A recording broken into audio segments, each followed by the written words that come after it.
Today, we want to start talking about the next big question of calculus, which was area under a curve. Specifically, area under a curve and above an interval. We need to update this to deal with functions of two variables. So let's remind ourselves about how this works. We're calculating area with just length times width. Our f of x is standing in for the length. Our dx, we can think of this as standing in for the width.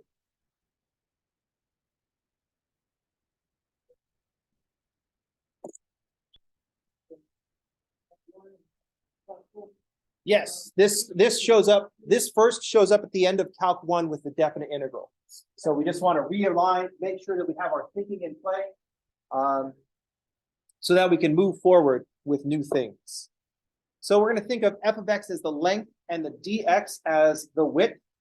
I know those of you who have a are more rigorous and pedantic mindset watching me, and I just labeled the dx as the width. Don't at me, calm down. Length times width is equal to area. That's what we're trying to calculate, area, length times width. The big idea was that we make the length constant for some small delta x, and then let the delta x shrink down to the infinitesimally small dx. So we're doing area is equal to length times width.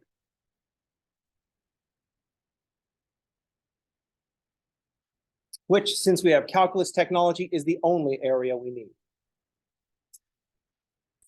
Then what we need to do is figure out what to plug into this expression. We're calculating f of dx at a bunch of values of x. So what this definite integral is trying to do, we're saying calculate f of x dx at all these x values.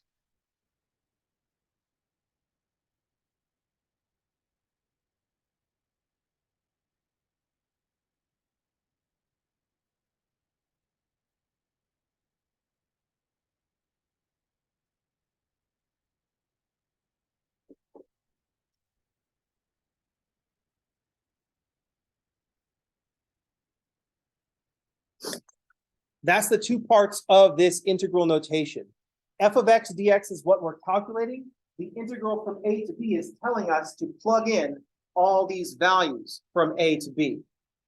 It's kind of a messed up question because it says, then add them up, but there's nowhere to put the plus signs because our length is changing continuously. But that's beside the point. Our thinking is we're evaluating the expression f of x dx at all these x values, this continuum from A to B. Here's the expression we're evaluating. It's what we're trying to find. And here is where we are evaluating that expression. Evaluate f of x dx at all the values from A to B. Now we had a way of calculating this. This raises the question, where do we put the plus signs? And that's when the fundamental theorem of calculus has to come into play. The way you do this is capital F at B minus capital F at A. So this is one way that we can plug in all the values from this continuum and add them up.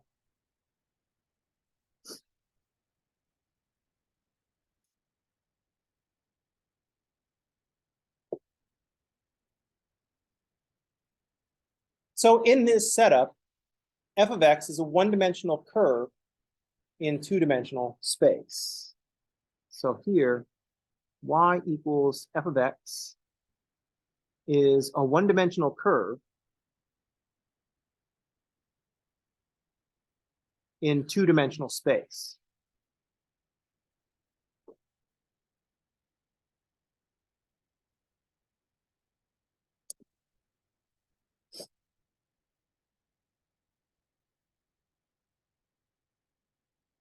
The thinking that went with this when we found the area is we flattened out the function over some delta x.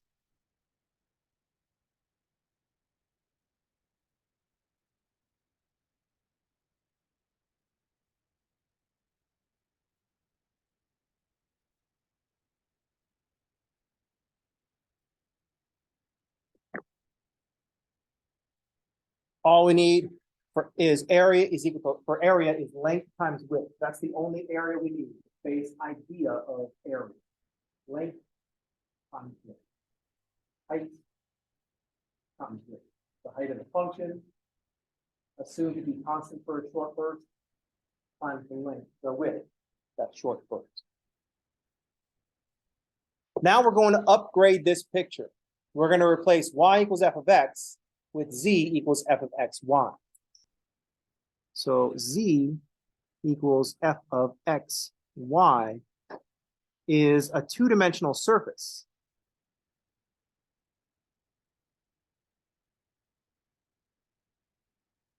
And since we have x, y, and z, the surface is sitting in three-dimensional space, R3.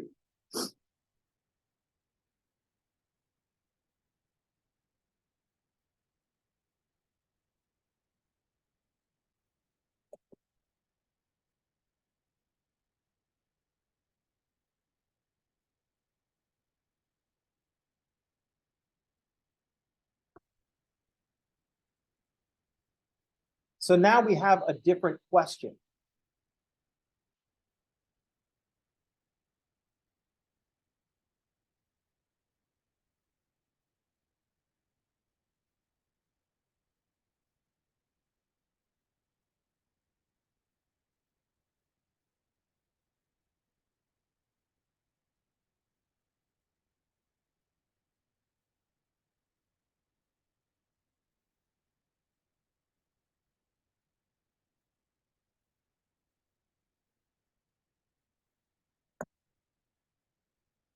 Now, instead of having a one-dimensional curve in two-dimensional space, we've got this two-dimensional surface in three-dimensional space.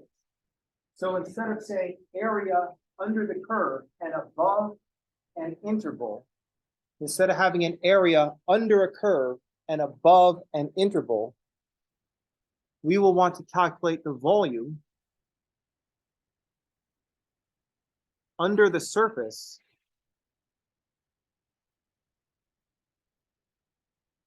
and above a region.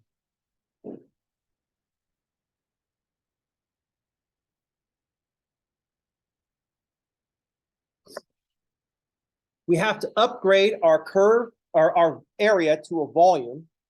We have to upgrade our curve to a surface. We have to upgrade our interval to a region.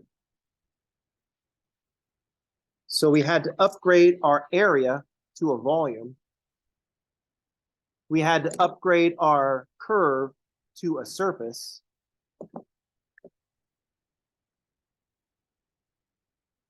We had to upgrade our interval to a region.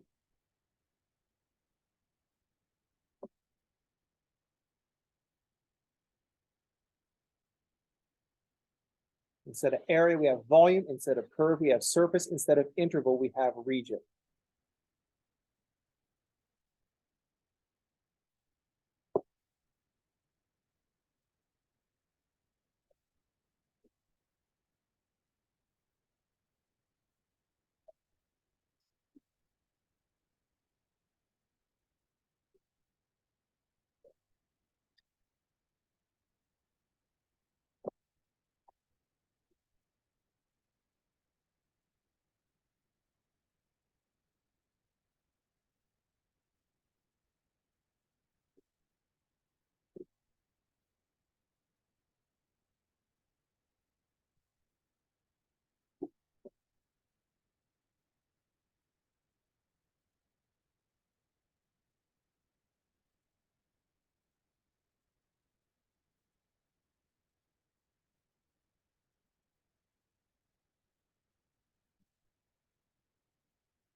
Good question. The definite interval is telling us the area under a curve and above an interval on the x-axis. But now we're looking at a function of two variables. So our definite integral is going to be calculating a volume under a surface and above a region in the xy plane.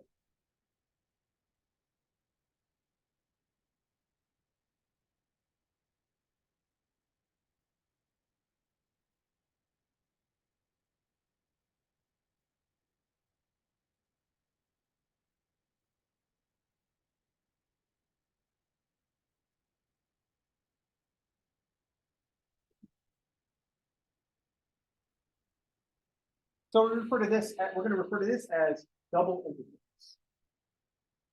This is the picture that we're going to be thinking of. Volume under a surface above a region.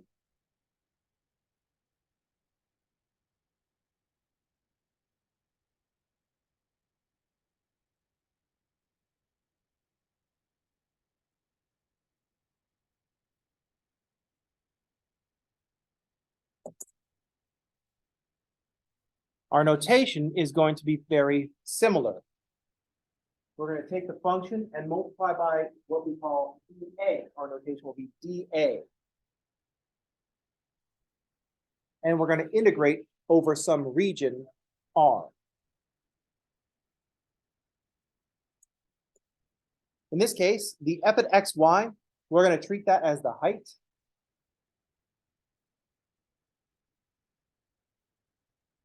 I need to give myself good space.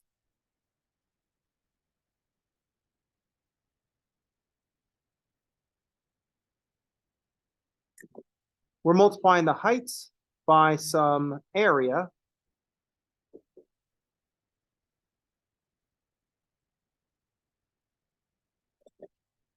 And this is how we calculate volume. We calculate volume by taking the cross-sectional area and multiplying by the height.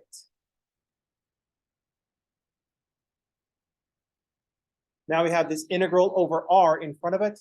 These are all the points x, y that we plug into this expression.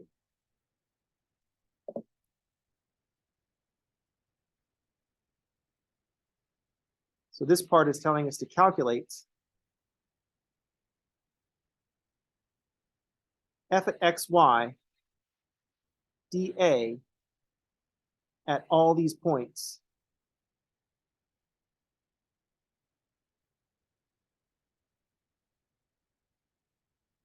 In region R.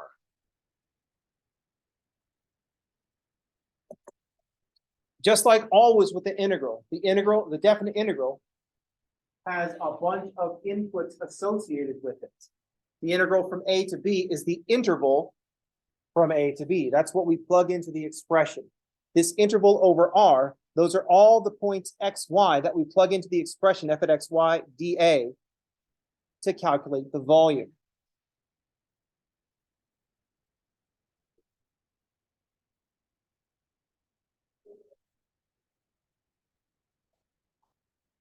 Any questions? Okay.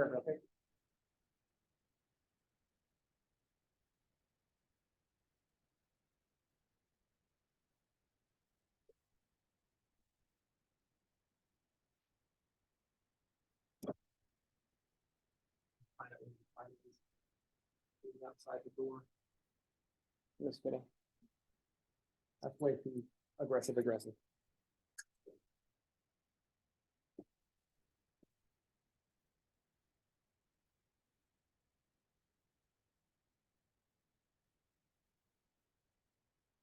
So the thinking that went along with our definite integral,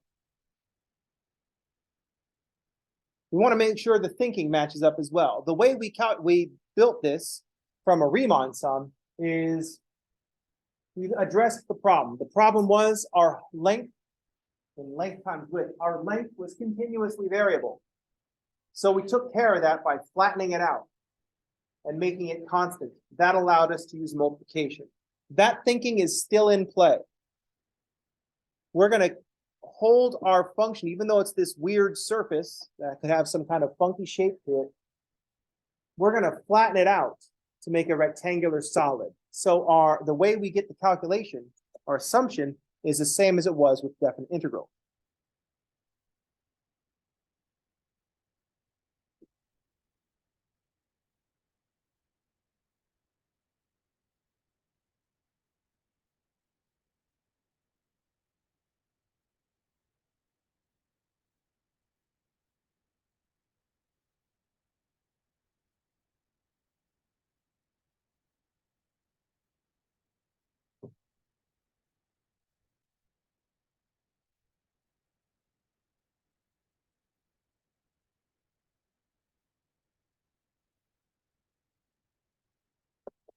we're going to assume that f of xy is constant over some small rectangle, delta A.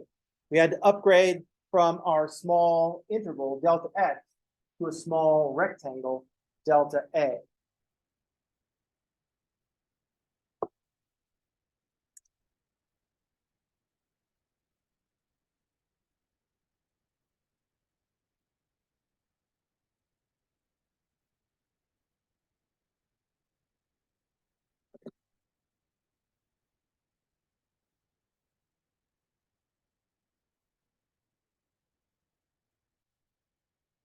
Delta A is just going to be the intersection of two intervals, a delta x interval and a delta y interval.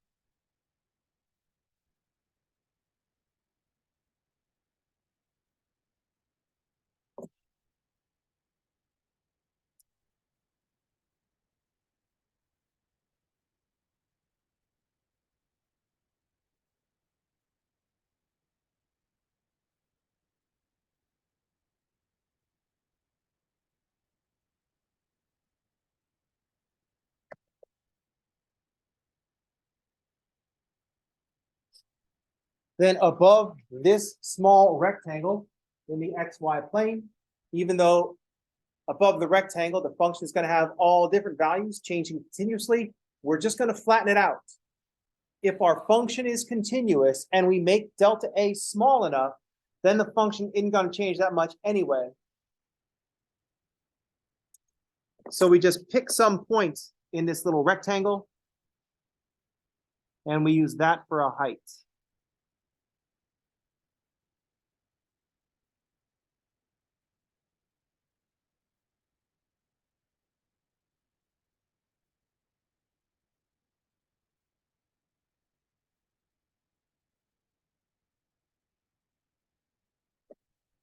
If delta A is small enough, then our function, since it's continuous, will not change all that much anyway.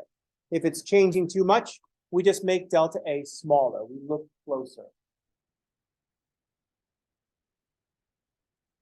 Good question. This is why it's impossible to measure a coastline, because if you get one measurement, and then if you look closer, the coastline gets longer because it gets more curvy. Then if you look closer still, it gets curvier. So it's when if someone asks, how long is this coastline? All you can just say, how long do you want it to be? And then you just have to figure out how close you need to look to make it that long.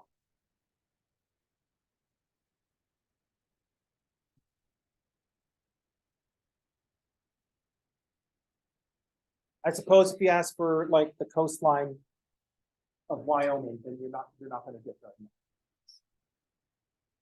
There's no coast there, but beside the point.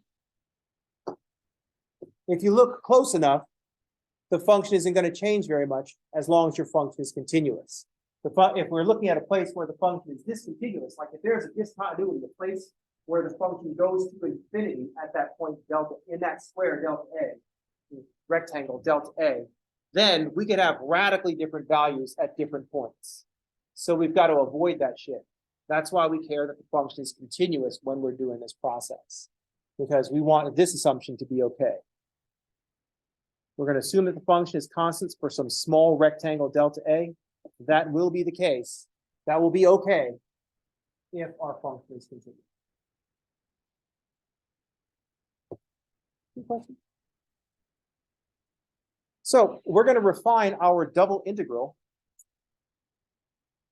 when we can to be, we're going to separate our dA into a dx times a dy. So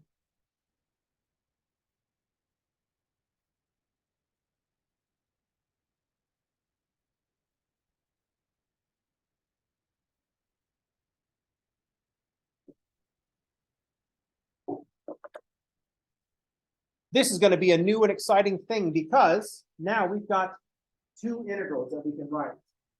So I can write the dA as a dx dy or a dy dx. Also notice that my region, now that I've split my dA into two, dx and a dy, my region has split into two integrals. One of these is going to be an x, the other one is going to be a y. So notice that the dx is the closest to the function. So over here, this first integral is an x integral. And that means the second integral will be my y integral. In this second one that I've written, the dy is closest to the function. So our first integral, our closest integral to the function, will be our y integral. And the last integral will be an x integral.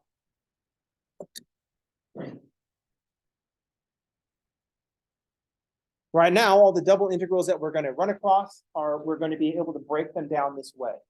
Either write them as a dx dy or a dy dx.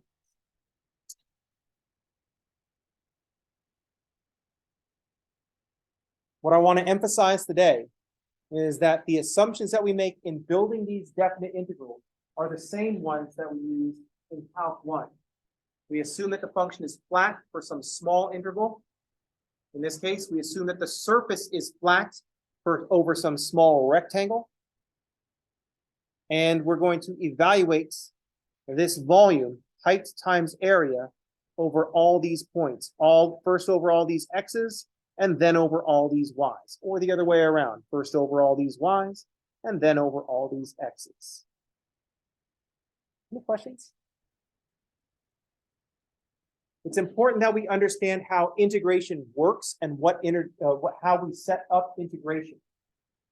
Because then, when we look for applications of integration, all we have to do is look for applications of multiplication. When people ask, what can you use integration for? If you want the smug answer that will generally not lead to follow-up questions, which is what we mostly want, you can say, I don't know, what can you use multiplication for? If you're like, oh, well, I don't know, then you're like, oh, then how can I possibly explain this to you if you don't know what multiplication is for? Then they feel bad, and you should feel bad if you do that to somebody. You just be like, oh, it's kind of complicated. And then pick something where the multiplication is nice and simple. Pick something that people understand with multiplication, where it's nice and simple. You know how you get paid a certain amount of dollars per hour, and then you work like a bunch of hours? And so the paycheck says rate multiplied by time, and that's your paycheck. And they're like, oh yeah. What if instead of your rate of pay being just a constant $4.25 an hour, it fluctuated and there was some function?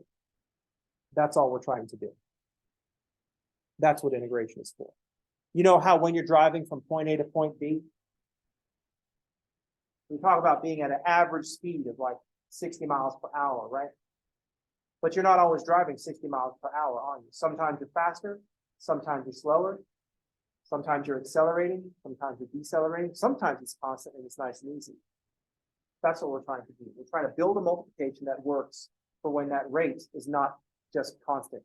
People keep pulling out in front of you and you have to slow down. Your rate's changed, so how we multiply has to change with it.